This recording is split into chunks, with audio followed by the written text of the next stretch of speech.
Kumusta mga kalahi? Nandito ako ngayon sa harapan ng puntod ng nanay ko. And I was asking nanay, paano naman ako? Paano naman ako? Dahil napapagod na ako mag-travel, magtrabaho. Although still young, 47 years old pa lang ako at magpo-48 this coming May 10, 1978. And napapagod na ako magtrabaho. Bakit nga ba? Ano ba ang para sa akin? Ano nga ba ang kailangan ko? So dahil sa tanong na yan, it brings me back to the basic needs na kailangan ko. I have my own shelter, bahay. Although aayusin ko yan para may sa pangalan sa akin. And then may pagkain, may inumin, may damit. I think that's the fundamental basic needs na sa tingin ko na kailangan ko. Although the rest will be mga extra needs, no? Pero I'm working hard to live my life, dahil kasi naisasama ko yung ibang mga tao sa buhay ko, kaya nagiging mahirap. Ngayon yung tatay ko din, parang compared sa akin at ang tatay ko ang pinakamasipag sa lahat. Dahil naalala ko, nagjo-duty siya bilang pulis, then uwi siya sandaling panahon para matulog lang ng 4 na oras, and then trabaho ulit, no?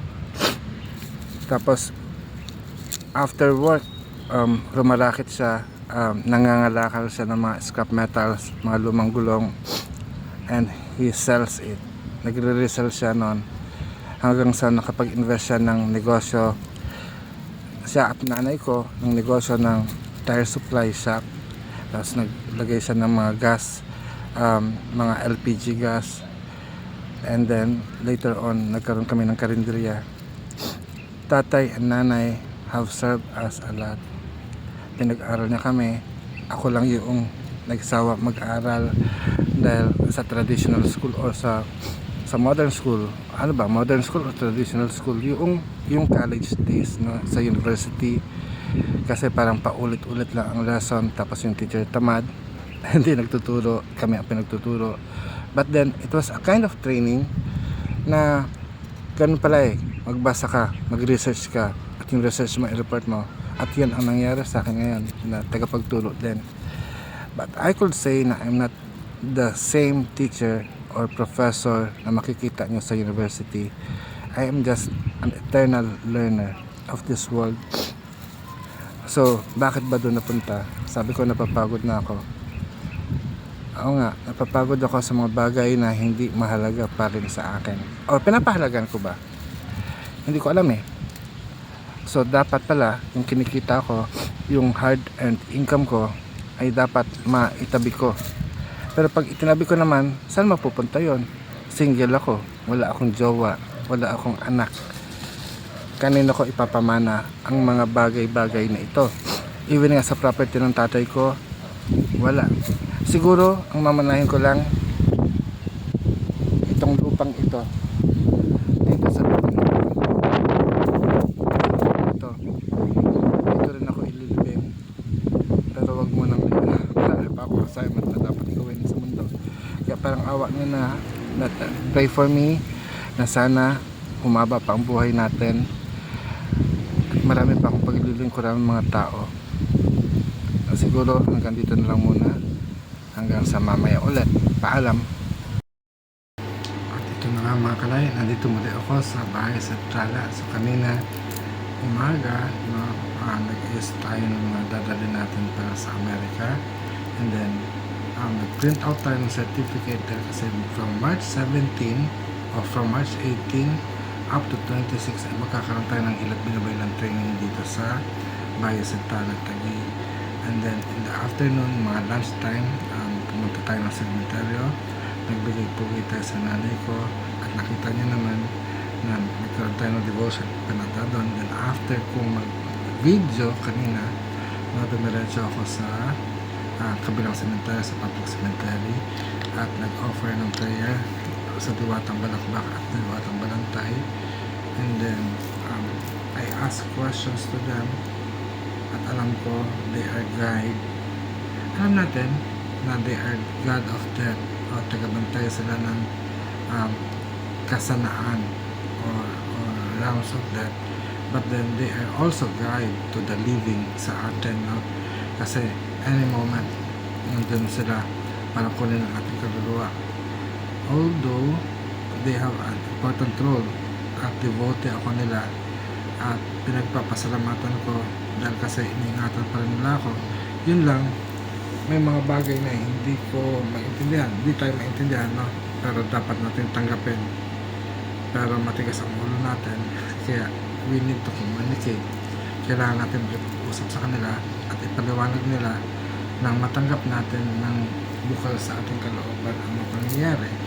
And then ngayon ay day 46 ng ating 100-day countdown para sa aking 40th birthday, at sinasabi sa araw nito ay peace in times of fear, kapayapaan sa panahon ng takot, no?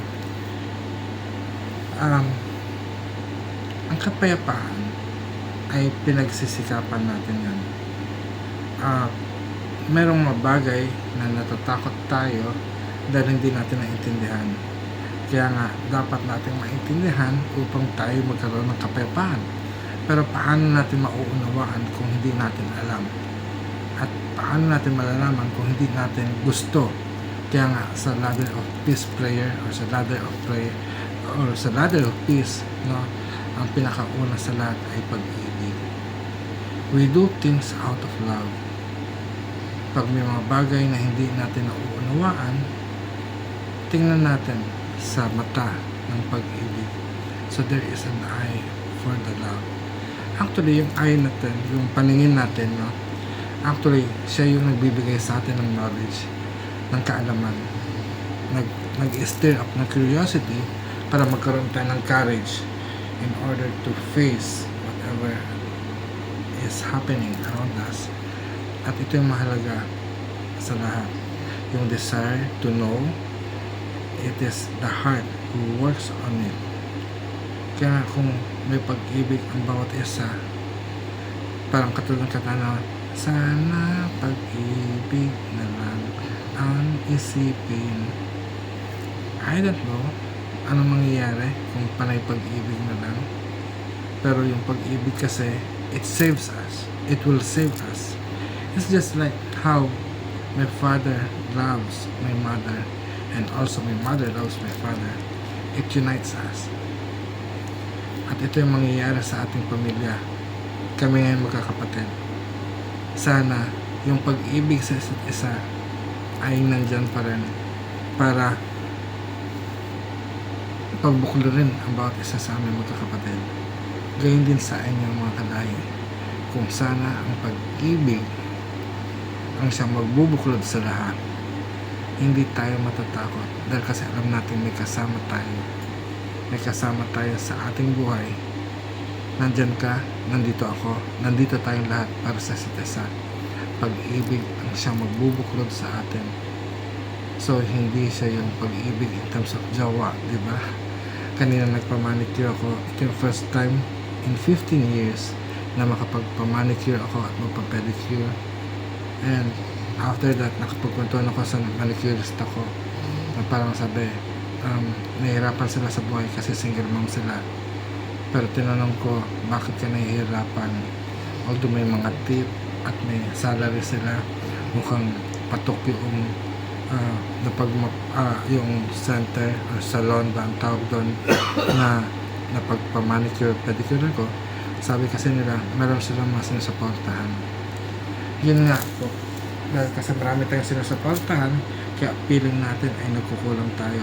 At parang mensahe din ng aking nanay at ng espiritu sa atin na paano nga ba, meron akong ability para makakain, meron akong ability para makainom ng tubig or soft drinks or whatever, meron akong damit, meron akong bahay, and I think that is enough. That is enough for me to live and to survive, especially kung ikaw ay traveler, no, manlalakbay. iisipin mo paano ka kakain, saan ka titira. And ako, nagpapasalamat ako sa mga sponsors natin, sa mga friends natin na nag-invite kasi they make sure that I will work comfortably sa lugar na aking tutunguhan, na meron akong tutulugan, meron akong kakainin. Mahalaga yan. Pero kung ikaw isang Pilipino pupunta sa Amerika, ang isang bagay na magiging komportable ka ay yung pagkakaroon ng tabo. Diba? So parang yun yung pinaka I don't know, I try to adapt pero andun pa rin tayo, naghahanap pa rin tayo ng tabo, ng tubig at sabon pang wash natin. Although that is another topic, but then nabanggit ko lang kasi it make us comfortable. Tabo, bakit nga ba tabo? Yun yung gusto natin eh. Sa makabagong salita, yung pagiging paldo, parang kuha lahat, no? Maraming naiipon o maraming nakukuha, parang tumatabo din tayo ng biyaya at swerte sa buhay. I think that would make us feel comfortable and at peace. Pero kung gusto mong tumabo, kailangan mo rin magsalok, di ba? So merong action na tayong dapat gawin, at yung actions natin ay based sa ating knowledge and expertise. Kaya mga kalahi, ano pang hinihintay ninyo? Alamin niyo kung saan kayo magaling, at sa pamagitan nun, gamitin nyo ito upang tumabo kayo ng biyaya, pumaldo kayo ng blessings na God. So hanggang sa susunod, bukas ulit, ako ang Apa-Agman ng Templo Amituan ng Lunti ang Nagama. Gives me a thumbs up kung nagustuhan niyo ang video ito, share, ibahagi nyo, baka meron din kayong kaibigan o kakilala na nangangailangan ng message nito. At kung hindi ka pa nakapag-subscribe, click the bell button and to subscribe para maging updated ka sa bawat video na aking ipapublish. So hanggang sa muli, itong Apa-Agman, sabing mayari na pag sa atin, paalam.